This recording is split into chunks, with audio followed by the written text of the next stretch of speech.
सलीब से एक रात पहले यसू यरूशलेम में एक बालाखाने के कमरे में अपने 12 शागिर्दों के साथ जमा हुए ताकि वो फसह का खाना इकट्ठे खाएं।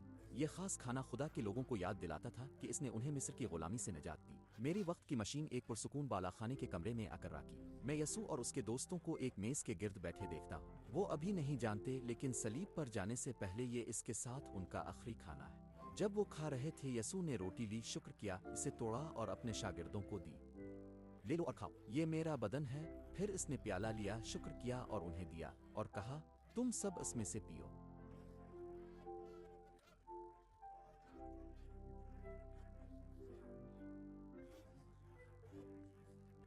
रोटी इसके बदन की निशानी है और प्याला इसके खून की निशानी है। वो उन्हें बता रहा था कि वो लोगों को उनके गुनाहों से बचाने के लिए अपने आप को दे देगा। फिर वो सब ने मिलकर एक हम्द गाई और उसके बाद जैतून के पहाड़ की तरफ चले गए।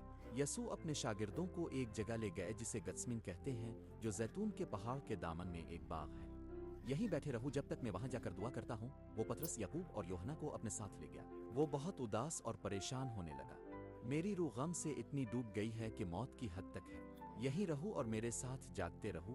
मैंने यसू को कभी इस तरह नहीं देखा था, इतने गम से भरा हुआ।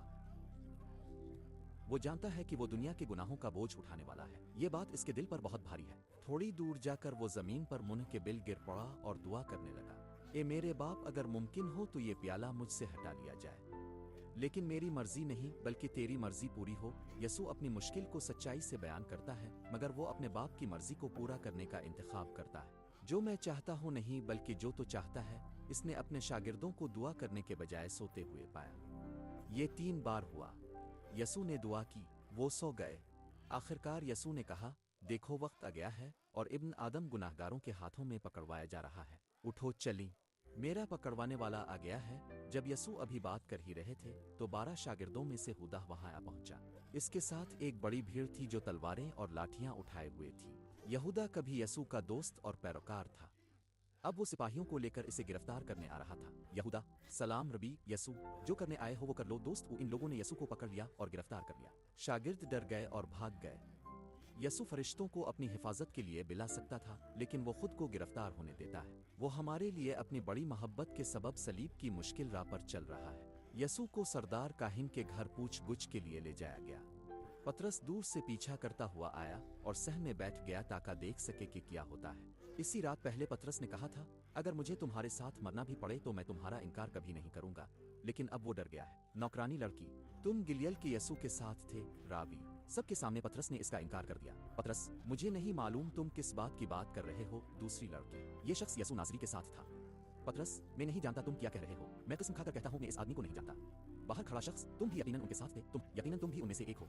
पतरस, मैं इस आदमी को नहीं। मैं अपनी माँ की कसम खाकर कहता हूँ मैं इस आदमी को नहीं जानता। इसी वक्त एक मुर्ग ने बांग दी। पतरस को याद आया कि यसू ने क्या कहा था। वो बाहर गया और शदीद रोया।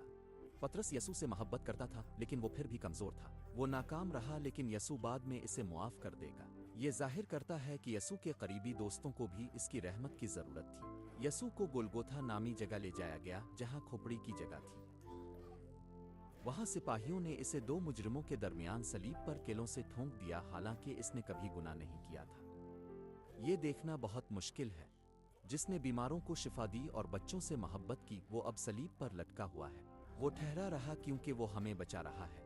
गुजरने वाले लोग इसकी तौहीन करते थे। सरदार काहिनों ने इसका मजाक उड़ाया और कहा, इसने दूसरों को बचाया मगर अपने आप को नहीं बचा सकता। वो नहीं समझते। यसू अपने आप को बचा सकता था, लेकिन अगर वो सलीब से उतर आता तो वो हमें हमारे गुनाहों से निजात नहीं दे सकता था। मोहब्बत ही इसे सलीब पर रोके हुए है, कीले नहीं। दोपहर 12 बजे से लेकर 3 बजे तक पूरे मुख पर अंधेरा छा गया। यसू ने पुकारा, मेरे खुदा, तुमने मुझे क्यों छोड़ दिया। यसू ज़बूर 22 का हवाला दे रहे थे। इस लम्हे वो दुनिया के गुनाह का बोझ उठाए हुए था। ऐसा महसूस हो रहा था जैसे खुदा ने अपना चेहरा छुपा लिया हो। यसू ने हमारी जगह ले ली है। वो सजा बर्दाश्त कर रहा है जो हमें मिलनी चाहिए थी, ताकि हमें मुआफी मिले और हम खुदा के करीब आ सकें। यसू ने एक बार फिर जोर से आवाज दी और अपनी जान दे दी। इसी वक्त हैकल का पर्दा फट गया और जमीन हल गई। रूमी सिपाही, सेंचुरियन, यकीनन वो खुदा का बेटा था, वक्त का मुसाफिर। अब खुदा तक जाने का रास्ता खिल गया है। यसू की मौत की वजह से हम खुदा के करीब आ सकते हैं, जैसे इसके बच्चे होते हैं। बच्चों, 2 आयत हमें समझने में मदद देती है। सात 5 में लिखा है, वो हमारे गुनाहों के सबब जख्मी किया गया, इसने हमारी सजा अपने ऊपर ली ताकि हमें खुदा के साथ सुलह और सलामती मिले। ज़बूर 22 एक बिल्कुल वही अल्फाज हैं जो यसू ने पुकारे। इसने वो सारी तारीकी अपने ऊपर ले ली ताकि तुम और मैं कभी वाकई खुदा से जुदा ना हो। ये कहानी का आखिर नहीं है। यसू दोबारा जी लौटेंगे, लेकिन सलीब पर भी हम कायनात की सबसे बड़ी मोहब्बत देखते हैं। बाइबल टाइम ट्रेवलर की तरफ से खत।